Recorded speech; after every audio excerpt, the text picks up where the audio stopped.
Welcome to our channel. Today we how to set up Figma icon components for scalable UI branding step by step clearly. Start by opening Figma and creating a new frame for your project.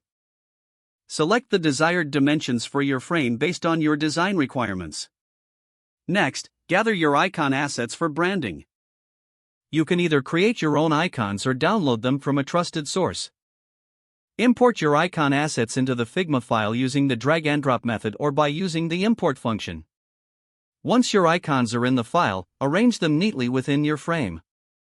Select the first icon and use the vector tool to adjust any curves or shapes if necessary. It is important to maintain consistency and style across all icons, so check for uniformity in color, line weight, and size. Now, convert each icon into a component by selecting the icon and pressing Command plus Option plus K on Mac or Control plus Alt plus K on Windows. This will allow you to create a master component for each icon. After converting to a component, name each icon component clearly for easy identification. To apply branding, create a color style that matches your UI palette. Select each icon component and apply the color style accordingly. To ensure scalability, designate the icon's resizing options as scale in the Component Properties panel. Next, create an asset library by publishing these components for use in other projects. This can be done by navigating to the Assets panel and selecting Publish. Once published, you can access your icon components in any Figma file under the Library section. Test the functionality of your components by dragging them into a new frame and resizing them to ensure they maintain quality. As a final step, review your icons to make sure they fit well within your overall UI design.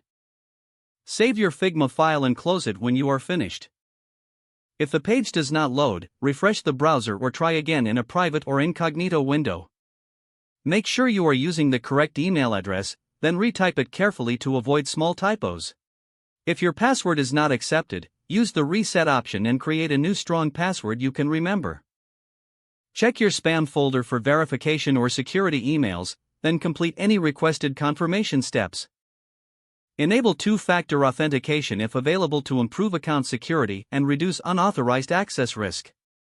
After signing in, review your profile details so your contact information and settings are accurate and current. If you see an error message, note it down and try again after restarting your device and internet connection. Log out when you finish, especially on shared devices, to keep your account and payment information secure. Don't forget to like this video and subscribe to our channel for more step-by-step tech guides.